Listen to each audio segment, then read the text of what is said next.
Now, The Hunt Palmer Show. This is a catastrophe.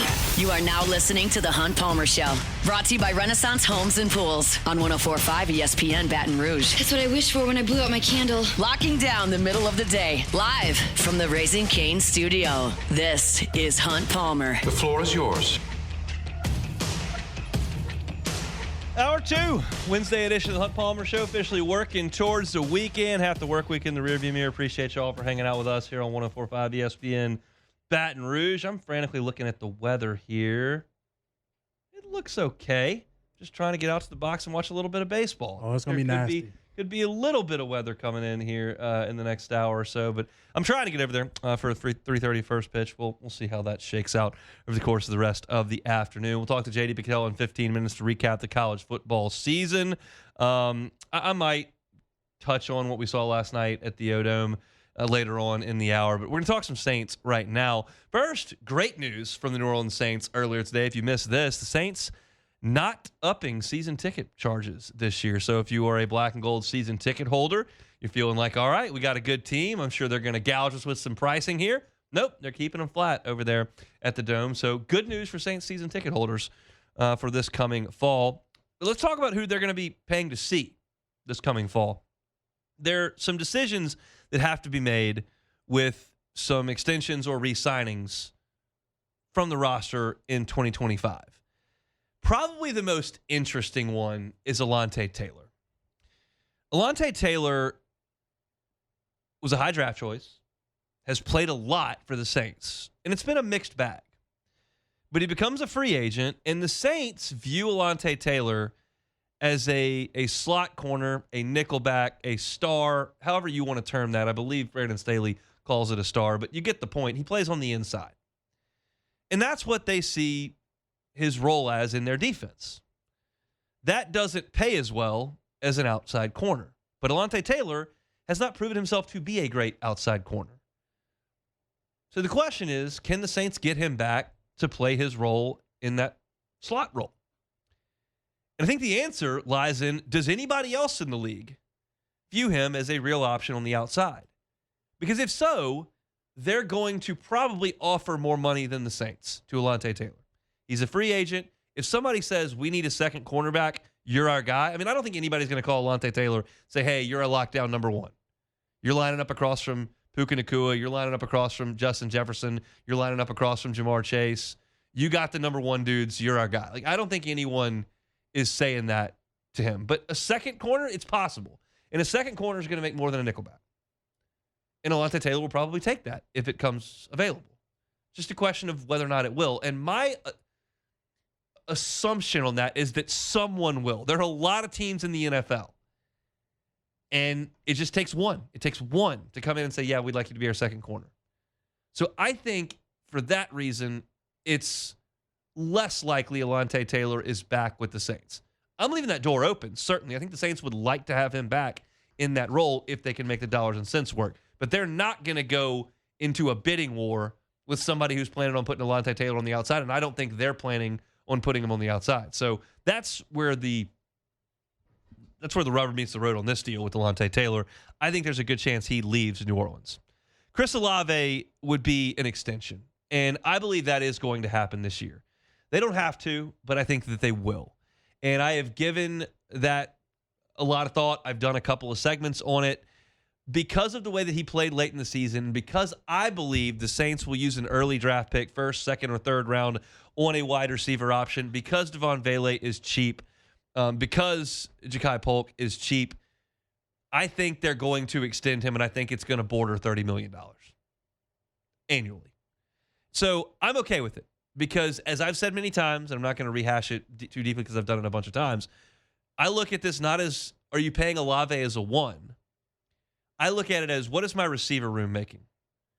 If Olave is making 30, but Polk and Vele and Tipton or whoever else down the line is making so little that if I average all those together, it comes out to be a lot more reasonable than whatever the Bengals decided to do. That's okay. I think Chris Olave will get a contract extension this offseason. I believe he will be back. Cam Jordan, we talked about him. You going to pay him like a 35-year-old? Or are you going to pay him like a guy that just had 10.5 sacks? He's both, but those two things don't pay the same. Now, there's an assumption that because Cam Jordan kind of took a hometown deal, a sweetheart deal last time, that he won't do that this time. This is his last chance to sign a contract of any significance. Certainly his last chance to get a multi-year deal.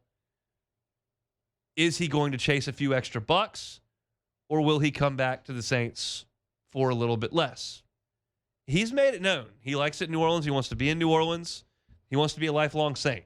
He's going to be a Saints Hall of Famer the first day he's eligible for that. And he's probably a Pro Football Hall of Famer based on what he has now accomplished, passing the people that he passed this year, accumulating those 10.5 more sacks. I am not one for lifetime achievement contracts. I'm paying guys for what they're doing on the field, not what they did on the field. So if Cam Jordan wants to make a backup edge rusher salary behind Chase Young and behind Carl Granderson, I am 100% on board with him, with the understanding that I don't expect him to get 10.5 sacks this year. I think a more realistic sack total for Cam Jordan next year is closer to 5. So I will pay him like a 35 to 36-year-old guy who's going to play on third downs and on some first downs and as a reserve. And I'm going to pay him what that garners. And if that's not acceptable to him, or somebody wants to give him bigger money than that, I'm not going to pay Cam Jordan more than I would like to because he got a lot of sacks in 2018. Just not doing it. So I think Cam Jordan will be back. I think the Saints will make the money work, but I'd be careful overextending things with Cam Jordan. Basically the same thing goes for Demario Davis, although I'm willing to suggest Demario Davis is going to go over 100 tackles again next year because Demario Davis always goes over 100 tackles. Demario Davis never saw the dip in production that Cam Jordan saw the 3 years prior to this year. Demario Davis is awesome every year. Demario Davis is the centerpiece of that defense. He's the captain of that defense. He helps set the culture in the organization. And I believe Demario Davis will help you win more than Cam Jordan will help you win in 2026. So, no, I'm not going crazy. I'm not giving a 4-year deal here. But, yeah, I want Demario Davis back. Pay the man. You can pay Demario Davis a 2-year deal that looks like Pro Bowler money for all I care. I think he is that durable, that productive. He's not the exact same player he once was, but I'm okay. I'm okay taking on Demario Davis for a year or two. You want to do a 2-year deal and front-load it on the front so it doesn't hurt you too bad in 2028? Fine. You want to just do a 1-year deal? Fine. I think that you should bring Demario Davis back. So I'm a little bit more adamant on that one than I am on Cam Jordan. And the last one that Ross Jackson writes about here on LouisianaSports.net as far as extensions, re-signings, and the like is Luke Fortner. Eric McCoy is a massive injury risk. And he got hurt in 2024, and the Saints could not replace him. And he got hurt in 2025, and Luke Fortner stepped in and helped. And I think you've got to have an insurance policy for Eric McCoy because that's 2 years in a row you've lost him for the season. So I think Luke Fortner makes a lot of sense. He knows Kellen Moore's offense. He's comfortable with Tyler Shuck. He helped shepherd him into those wins late in the year. He's a veteran. He's a proven commodity. Yes, you find a way to keep Luke Fortner because if anything has been established by the New Orleans Saints over the course of the last 2 to 3 seasons is that you better have depth at the offensive line that can come in and help. They couldn't keep up with all the injuries 2 years ago, and they lost their best offensive lineman this year, and they still won some games. And I think Fortner deserves some credit for that. Not all the credit for that. Your backup center didn't carry the team. I don't mean to put it in that terms. But he was good. So I would get him back for sure. The last one that Ross writes about is Taysom Hill. I just simply can't fathom the Saints spending any sort of significant money on Taysom Hill, really any money at all. He's not the player he once was. Great Saint, great teammate, incredible career, but that time's passed. It was ineffective early in the season when they continued to force it and force it and force it. And finally, when they leaned back and weren't adamant that Taysom Hill needed to be taking a ton of red zone snaps and third down snaps, the offense was better. Tyler Shuck was productive. He showed he can run a little bit. Like, Taysom Hill's a no-go for me almost at any price. That doesn't denigrate at all what he did as a Saint for so many years. But, again, I'm not giving lifetime achievement contracts out here. I'm giving production in 2026 contracts out here. Taysom Hill does not qualify for. So, for me, Lante Taylor, I think it's a good chance he moves on. Pay Chris Olave is $28 million, $30 million a year. Lock him up. Cam Jordan, at the right price, come on back. Want to go crazy with those 10.5 sacks? Sorry, not going to go nuts here. Demario Davis, pay the man, bring him in. Probably going to be a Pro Bowler. And then Luke Fortner, bring him in, add that depth in the interior of offensive line. I'm all for that. Taysom Hill, no thanks. That's my thought. Ross has a piece up at LouisianaSports.net, kind of details all those situations, but those are my thoughts on it. If you want my thoughts on the Saints every day, you can find it at Hunt on Saints. That's Hunt on Saints. Wednesday show is brought to you by Renaissance Homes and Pools. Come back with J.D. Pickell next. The Hunt Palmer Show. Swing Easy Golf Club in Baton Rouge. SwingEasyGCBR.com. It's just a fun way to approach golf. If the only golf you've ever played was out at a Baton Rouge area course and it's 100 degrees most of the year and it's 5 hours, it's a difficult game, feel like you're holding up the course or the course is holding you up, there's another way. It's not the exact same. I would never purport that. But it's really fun. I'm an avid golfer. I love to play golf outside at courses all over Baton Rouge. But I also love the simulator golf. You get a group of buddies, you go in, get a personal bay, you can crank up the tunes, whatever you want to listen to, watch some sports on TV. They got comfortable seating options. They'll bring you out a bucket of beer on ice. And then you turn on Pebble Beach. You turn on Bethpage Black, TPC Sawgrass.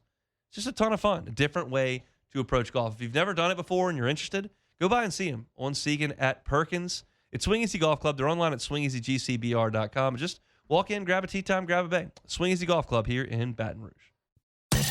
You're listening to The Hunt Palmer Show, brought to you by Renaissance Homes and Pools.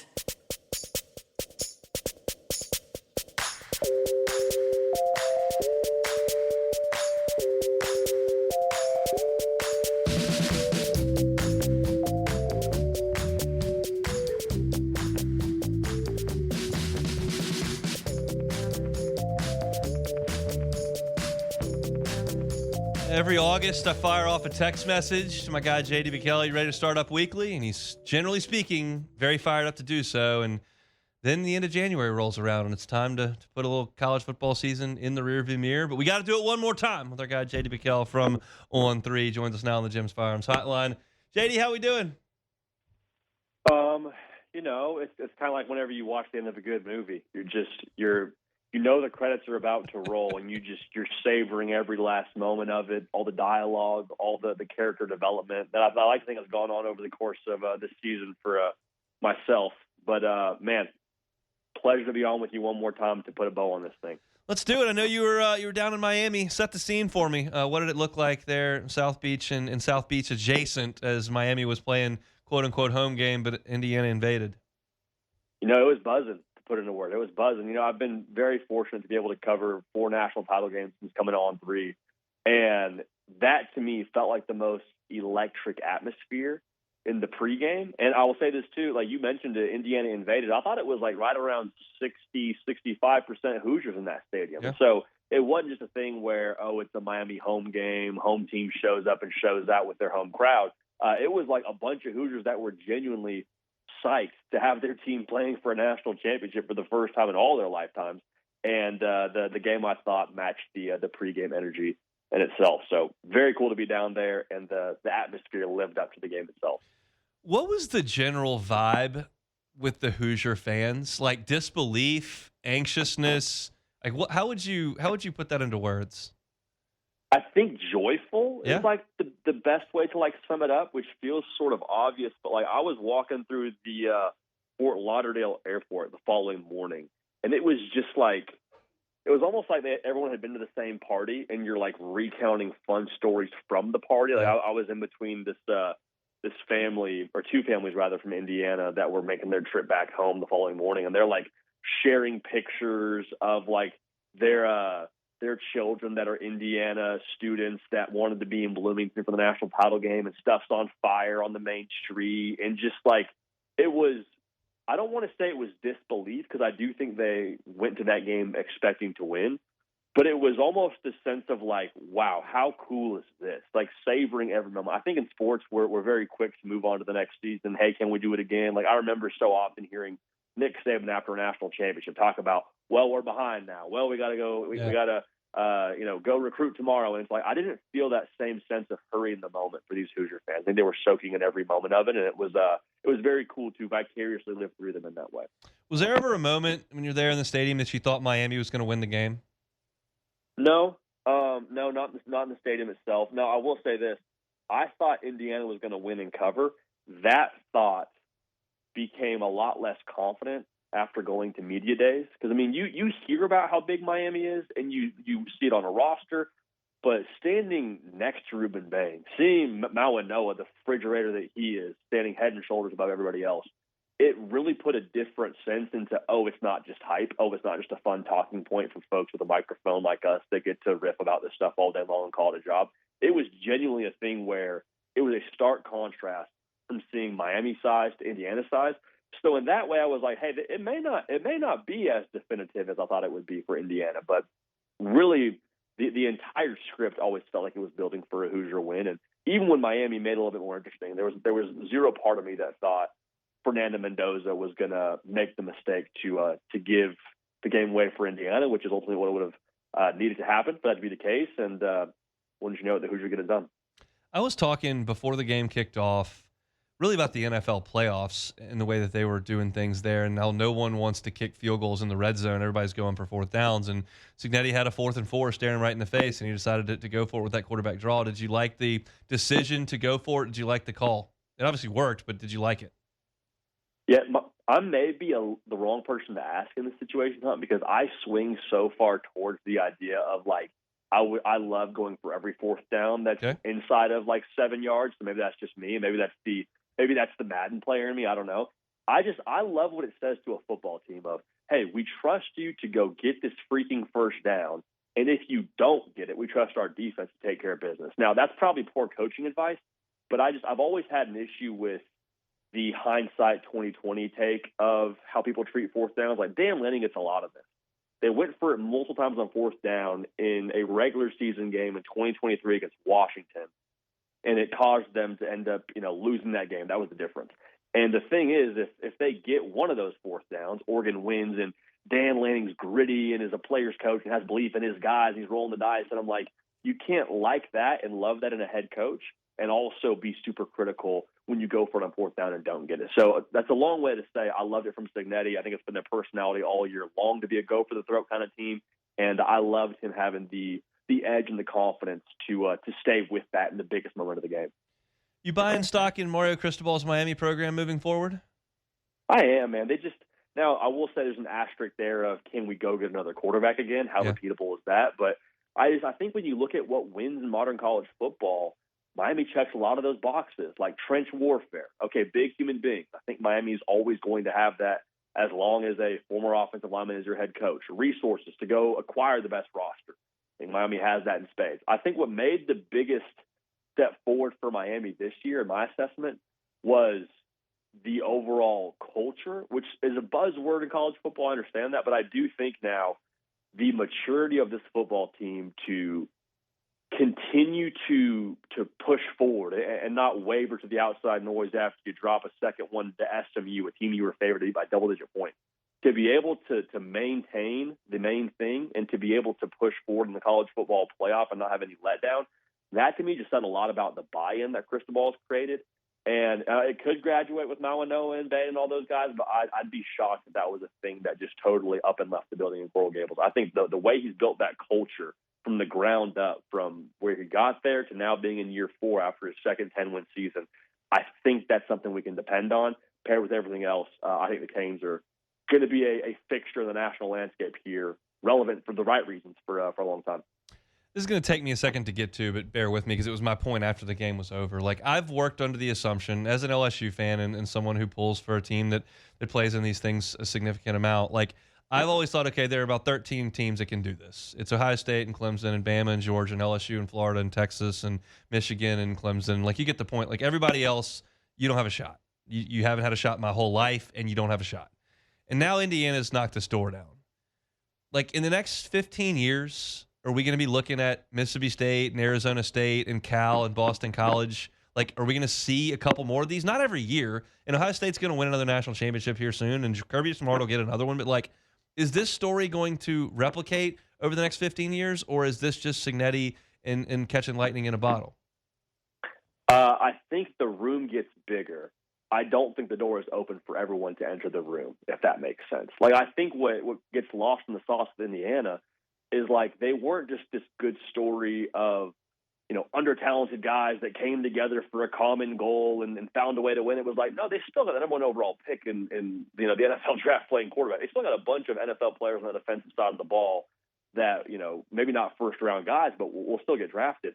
I think the biggest takeaway for me, to your point of this whole situation with, like, how to win a national title now if you're not one of those 13 teams you spoke to, a blue blood, quote unquote, I think there is one Curt Cignetti in existence. I don't think anyone is hiring the next Curt Cignetti.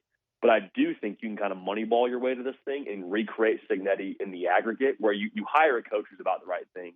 But if it's me, I am pouring every dollar I have available into building a personnel department to go find the guys that Indiana had on their roster at JMU that were old, experienced, had production, all those things, because I think that's going to matter a lot in this expanded playoff world. So do we see, do we see a bunch of these other schools jump into the mix and be as relevant as before? I think the door's more open to it. But to my point again, I think the price of admission is the same. Of you got to have resources to do it, and you got to have the right head coach, which I think is a lot more easy to say out loud than to actually find in reality.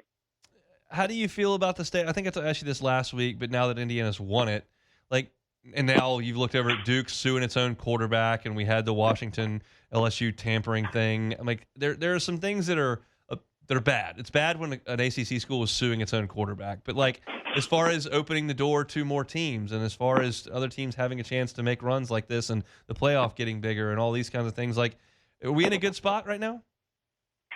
I think we're in a transitional spot, which it feels like we've been in a transitional spot for the last 5 years. And I mean, my take on it is it's kind of like a road trip. Like, are you going to make the most of a road trip, get some snacks, have a good combo, and crank the music and just kind of enjoy the ride? Or is it like, we're not where we're supposed to be yet, this sucks? And I think your angle on that in college football is kind of what you make of it. I think there's also things that, to your point, like, it's very black and white. Hey, a legal dispute between a school that just won a conference title and their quarterback is in and of itself a bad thing. That nobody's disputing that. But I do think if you are trying to find the positive in this, like, college football is still awesome. College football, the quality of the product when it comes to the caliber of play, I think is as good as it's ever been. I was anti-12-team playoff. I think 12-team playoff has been phenomenal so far, just in terms of the product itself and the impact it's even had on the regular season, or lack thereof, has been lesser than I thought it would. College football is not at its final spot for the next 20 years, but it's transitional. And again, what you take of that is, I think, your own prerogative and perspective on the things that are up for interpretation, which of course is not the legal dispute between Duke and Darian Mensa, but I digress. That's it. JD, always a pleasure to chat with you. Appreciate you jumping aboard all year long. We won't wait until media days. We'll do it again in the spring. We'll certainly see it media days, and we'll crank it up next year. I'm not hanging up. You're gonna have to hang up. I'm not hanging up. It's gonna have to be Jordan. I don't have the capabilities. Appreciate you in all seriousness. Phenomenal season. It's one of the best parts of my week. So thanks for having me on, brother. Have a great one. You too, man. JD Pickell, host of the Hard Count, catches college football content all year round on 3, wherever you find your podcast. Appreciate him on Wednesdays. Moving forward, our Wednesday show is brought to you by Renaissance Homes and Pools. They're online at builtbyrenaissance.com. Looking to get in the pool of your dreams? You can do it. Outdoor kitchen of your dreams? You can do it. Renaissance Homes and Pools can help you out with that. All right, let's step aside. When we come back, 2 things. There is a wild ruling here involving an Alabama basketball player that we're going to get to, and may touch on a little LSU and Florida from last night as well. Don't go anywhere. It's on Palmer Show. The Hunt Palmer Show. First American Bank and Trust cranked things up in 1910. Still here 116 years later as we're here in 2026, and they've grown. grown to 25 locations throughout the southeastern part of our state of Louisiana. And how do you do that? Well, you hire the right people, and they do that at First American Bank and Trust. Their management averages 25 years with the bank. It's people that are in your community, that care about the community and the people in it. So when you're looking for a commercial loan, when you're looking for a residential loan, deal with people that care about you, that care about the community. Deal with First American Bank and Trust. And when I say that, it sounds like it's a mom and pop feeling. Like, oh, well, do they have what I need to secure the funding I need? They do. They got 25 locations. That's how they've grown to that size. So when you have a loan and that decision's being made, it's not being made in Atlanta or Seattle, it's being made right here in Southeast Louisiana. Do business with the folks at First American Bank and Trust. 25 locations throughout southeastern Louisiana, 116 years in business. It's First American Bank and Trust. You're listening to The Hunt Palmer Show, brought to you by Renaissance Homes and Pools.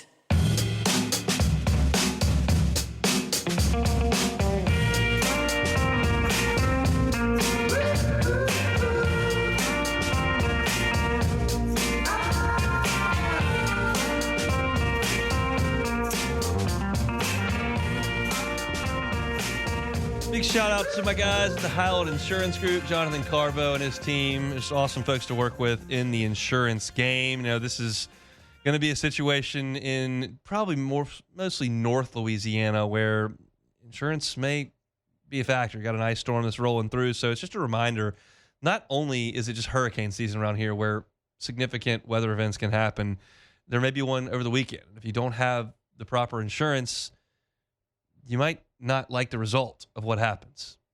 So if you're always just looking at premium, well, you may not be in a great situation when that uncovered claim happens. If you're a business owner, you haven't looked at your property policy, not sure what it says, what it covers you for, what's the deal with ice? What's the deal if the power's out for 2 weeks? Well, do you know? If you don't know, it's an uncomfortable feeling when the power does go out for 2 weeks. Now you got to go back and read your insurance policy or call your broker. At the Highland Insurance Group, they're going to take care of you in terms of your premium. They're going to make sure that you're placed in the right spot. They're an independent broker. They've got contracts with dozens of carriers, but they're also going to make sure your coverage reads properly so that when something does happen, the carrier responds. That's their promise to you at the Highland Insurance Group. Check them out online at highlandig.com. That's highlandig.com. All right, a ruling coming out in Tuscaloosa regarding Charles Bediako. I'm imagining most of you that watch SEC basketball, that watch LSU basketball, are at least aware of Charles Bediako. He played at Alabama in 2021-22 and 22-23. After that season, 22-23, that was the Brandon Miller Alabama team that was the number one seed in the NCAA tournament. He was on that team. And he left for the NBA draft after his second season at Alabama. That was in the spring of 2023. It is now 2026. He was undrafted. And he has since signed contracts with 3 different NBA G League teams. But he hasn't reached the NBA. So Charles Bediako, nearly 2 years after walking off the floor for Alabama the final time, is suing for the right to go play for Alabama again. He's played for 3 G League teams in the professional ranks. He's suing to come back to play at Alabama. And he won. There's been a temporary restraining order filed. He's eligible. Courts can't hold him away from it. I talked about this a little bit yesterday. And clearly, my opinions are unconstitutional and not worth discussion. And for the purposes of this conversation, I'm not talking about the Constitution. I'm talking about common sense.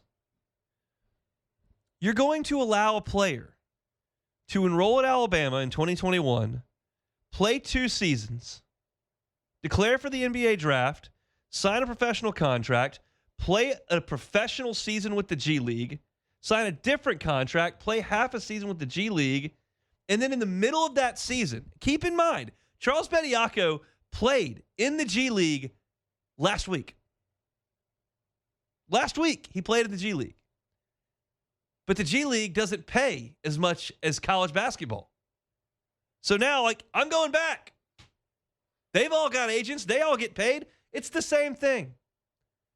And, I tell you all this all the time. We go through this personality test here at Guarantee where you are assigned a number on the Enneagram scale 1 through 9. Mine's a 9. One of the attributes of a 9 is that I am inclined to look at things from both perspectives. And I can absolutely jump on the other side of this issue from where I currently sit and have that argument. I can go, okay, well, he enrolled as a freshman in 2021. This would be his senior year. So he's still within the window. He's not reached an age that is inappropriate. He's still in your 5-year window to play. You're paying these guys. They're not amateurs anymore. He was just playing for another team. Now he's coming back, and there are no transfer rules that say you can't transfer from the Cedar Rapids whatevers to the Alabama Crimson Tide. You can't transfer from the Alabama Crimson Tide to the Kentucky Wildcats, but there's no rule about the Cedar Rapids team to Alabama. What's it hurting? Let the guys earn. Let them get theirs. I can make the argument. You can't hold someone back from their earning potential. You've already determined the guys can get money. They can get money in high school, they can get money in college, get money in the G League, just send them back. I can make that argument, and nothing you can say to me refutes it either legally or in any sort of written rule. And that's why he's gotten the temporary restraining order, and he's going to go back and do it. But the NCAA is saying, look, if you signed a professional contract, you cannot come back and play. But you'll find an attorney, probably Tom Mars, who will come back and go, huh? They're all signing professional contracts all the time. Every football player in America just signed a professional contract. You can't say that. And I can sit here and make that argument. It's completely in bad faith, but I can make it. Common sense should reign in some capacity here. You come to school, you play for the school team. When you leave the school, you're done with the school team. When you go to the professional ranks, your time with the school teams is over. That's a simple thing. And I just do not believe that I am withholding some sort of right from Charles Bediako when I say, Charles, you came to school, you signed a scholarship, you played for 2 years, you declared you were going to go play in the NBA, you've gone to the NBA, you're not going back to school anymore. I'm not taking baseball players from AA. I'm not taking football players from the XFL. I'm not taking college basketball players from the G League. I'm not doing it. Once you have passed the level, you're not going back. You're just not. And I don't have a law on my side. I'm just suggesting this is a common sense way to do business. What do I care if Charles Bediako comes back and plays? Is it going to ruin LSU's season? I don't think so. I don't want Nate Oates to win anything. Nate Oates is the coach in the SEC that I like the least. You tell my coach to get the blank out of here, I'm probably not going to forgive you forever. And I won't with Nate Oates. That's unreasonable. That's petty. That's foolish. It's small. It's how I feel. But this is absurd. And I talked about absurdities yesterday, and I'm talking about absurdities now. And once again, Charles Bediako being ruled eligible to go play in whatever game he plays in, whether it's today or Saturday or next week, or Charles Bediako returning to action is not going to make me not watch the NCAA tournament. It's not going to make me care less about LSU basketball. It's not going to ruin anything for me. I'm not making that claim. There are a lot of people who are diehard LSU fans that will stand up and say, this stupid portal, NIL stuff, this lawsuit, that lawsuit, that. This is so dumb. I can't watch anymore. And maybe you can't, but my assumption is that you probably do. There may be some of you that have completely bailed. You probably don't listen to the show anymore if you have, and more power to you. Do whatever you want. But I'm never going to claim that. As long as the purple and gold laundry runs out of the tunnel in Tiger Stadium and the tunnel in the PMAC and comes out of the dugout at the box, I'm in.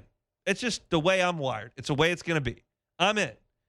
But I can still, as emotionally invested as I am in that product, and as awesome as going to the Sugar Bowl was, and as great as Indiana winning the national championship was in terms of seeing history, I can still look at individual situations like Charles Bediako, 2 years removed from forfeiting his eligibility to go play professional basketball, coming back to play for the school he played for. It's like Billy Madison takes on SEC basketball. It's absurd. And I know that college athletes are getting paid $1 bajillion. And to come back and get $1 bajillion is a good thing. You gave up your chance to get the $1 bajillion when you decided to go play, and you didn't even get drafted. It was a bad life decision. You screwed up. You're still 7 feet tall. You still block a lot of shots. Go play overseas. That's your option. Or hang out in the G League. Get better. Make the Pacers. They pay pretty well. But this whole deal where we're declaring for the draft, we're not getting drafted, then we're going to the G League, then we're coming back. No, that's not how this thing works. And I, again, do not have a rule to back myself up. I don't have a law to back myself up. I'm going off common sense. And something I said yesterday, I'm willing to go into a debate without written word that's going to back me up. Because clearly the NCAA's rule that says if you sign a professional contract, you can't come back, doesn't hold any water because it's happening. So I don't have any written word on my side. I have common sense. And I'm willing to go to battle with that. We have abandoned common sense. All for the chase of the dollar. All of it. And that part creates silliness, foolishness, ridiculousness. Not going to affect the way I cheer for LSU one bit. But I can still call it what it is. It's ridiculous. It's ridiculous for Charles Bediako to file suit and get a temporary restraining order and go play for Alabama 2 years after he left. It's absurd. All right, we'll come back and close it out next. The Hunt Palmer Show. One Bath and Closets. OneBathAndClosets.com is the website. David Duvall and his team, 30 years redesigning and remodeling bathrooms and closets. Looking for a custom closet? David Duvall and his team can do it. Never thought much about closet space? It is a game changer. I never thought about closet space. Our previous house, awful closet situation. We prioritized closet situation when we moved to our new house. We're thrilled. Got a great closet space. My wife and I can share it. Not jamming things in closets in the hallway like we were. Not putting stuff in the attic we forget about. Don't have coats down the hall.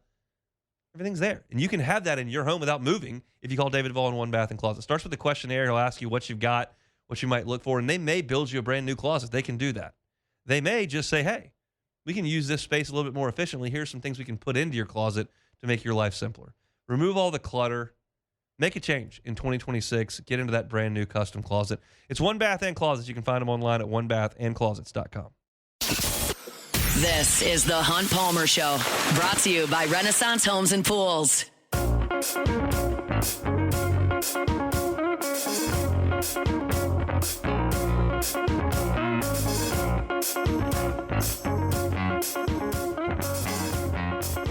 Shout out to Renaissance Homes and Pools. They bring you our Wednesday shows every single week. Go to builtbyrenaissance.com. Put your contact information in there. Joey Blanchard will reach out. You can have that sit-down consultation. Talk about the pool of your dreams. The software that they've got over there at Renaissance Homes and Pools is phenomenal. To scale, can customize that pool exactly what it's going to look like. Whether you've got an idea of exactly what you want or have no clue where to start, Joey Blanchard can help you out at Renaissance Homes and Pools. He also loves doing outdoor kitchens for people as well. So if you're looking to create that outdoor entertaining space, outdoor hangout space for your family in the spring, summer, and let's call it fall too, this part of the world, Renaissance Homes and Pools can help you out with it. Check them out online at builtbyrenaissance.com. I just saw a really cool tweet. I was scrolling my feed in the break. If you remember in the national championship game, Kadarius Toney caught a ball. Malachi Toney, caught a ball really close to the goal line on a punt, like inside the 5. And he got tackled around the 8, and then 4 plays later, the block punt that resulted in a touchdown. It was a huge sequence in the game. You're going, why would he catch a punt there? They showed the All-22, and Miami's blocker on the other side peeled off, and Toney was going to throw him the ball. Oh, wow. And the seas had parted. He was going to have a huge play on the other side of the field, but the Indiana punt was so good and so deep and so angled and so high, he didn't have time to catch it and turn around and throw it. Oh. So he probably smartly, well, he should have let it go, but he wanted to try to make the play and then probably smartly didn't force the throw. And he got tackled at the 6 or whatever it was. But the all-22 clearly shows the Miami blocker peels, and he's on the other side of the field. He had a lot of real estate. Wow. And then 4 plays later, punt block. Like, how big a play is that? That just goes to show, man, that this football stuff, it's literally just like that. Do just little like things that. well. Do little things well. Speaking of little things, take it or leave it. Take it or leave it. Take it or leave it. Today's hottest stories in sports, news, and sometimes even Hunt's life. The question is, will he take them or leave them? All right, let's start it off with Opelousas native Keon Coleman. So the Buffalo Bills wide receiver was kind of an unexpected scapegoat today in the exit meeting as they were explaining the decision to let go of Sean McDermott. Brandon Beane, the general manager, fielded a question about not getting enough help at receiver, including drafting Coleman, where the owner, Terry Pagula, interrupted and said, "Can I interrupt? The coaching staff pushed to draft Coleman.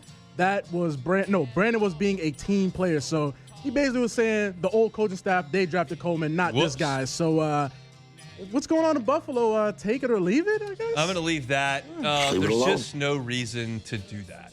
Like, there's just no, I mean, and theoretically, you are defending your general manager so that the fan base doesn't get mad at the general manager. Yes. But is that worth upsetting some people in the locker room? Like, no. So just here, how about this? And it drives me nuts. People can't handle press conferences, but whatever. They're so easy. Just say, look, we had a coaching staff here that did a really good job, won a lot of games, and made some great decisions and made some questionable decisions. Part of that is in the draft. And, obviously, we didn't necessarily put together a good enough plan at wide receiver, and that's something we're going to look to get better at in the future. It's criminally easy to answer these questions. And we've got to do personal vendettas. We've got to do personal attacks. We've got to throw people under the bus. It just doesn't help. Public relations is so easy, but people just can't help themselves. No, that was good, huh? That was good PR right there. That was on the spot, too. That was beautiful. So, it's ridiculous. Right. Joe Mixon's status for next season remains uncertain. You remember Joe Mixon, right? Of course I do. Feel like we don't hear about him anymore. So the Texas running back missed all of this season, what General Nick Cassero called a freak foot injury in their little Wednesday present. Whatever, they're getting out of here. He said that we haven't seen Joe in a little bit, so I think at some point in time we'll see him. We'll be able to evaluate any kind of his foot situation. So Joe Mixon time in Houston over with. Take it or leave it.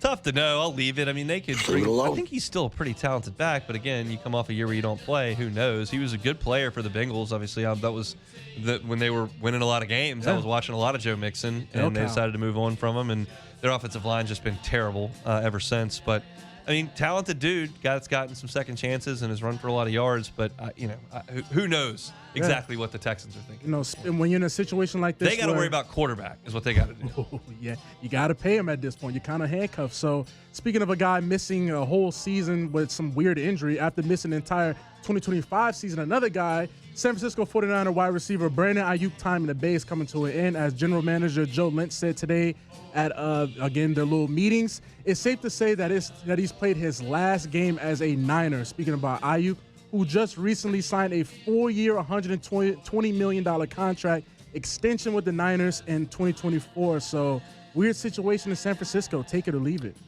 I mean, take it. That's the guy they spent some cash on. It was such a great roster. Now it feels like there's some potential cracks in the foundation there. I mean, that was eye-opening this weekend. To go absolutely get annihilated by somebody in your division is a tough look. They've got some things they got to handle. I still think Purdy's pretty good. Obviously, Shanahan's good.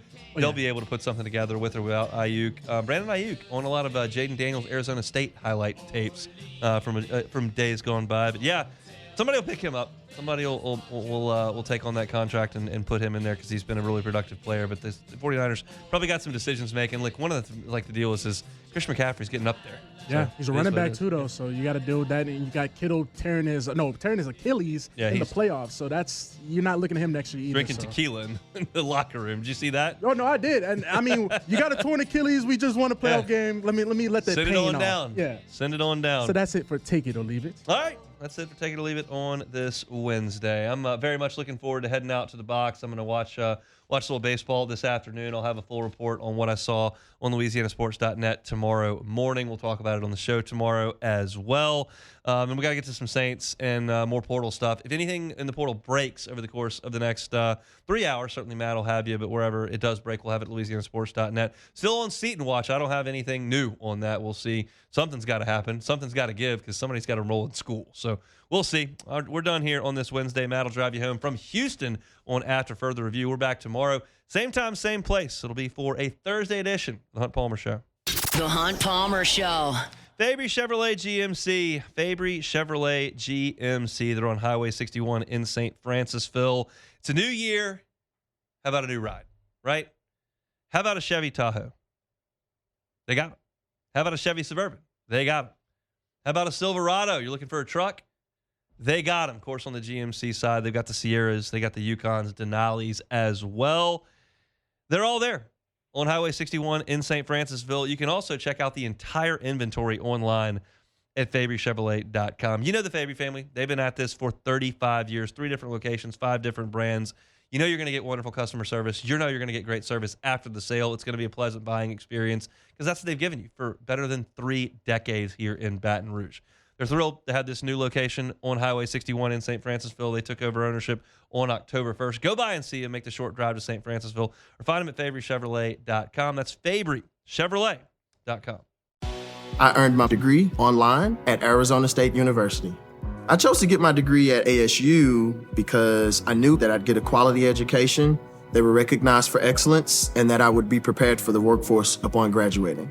To be associated with ASU, both as a student and alum, it makes me extremely proud, and having experienced the program, I know now that I'm set up for success. Learn more at asuonline.asu.edu.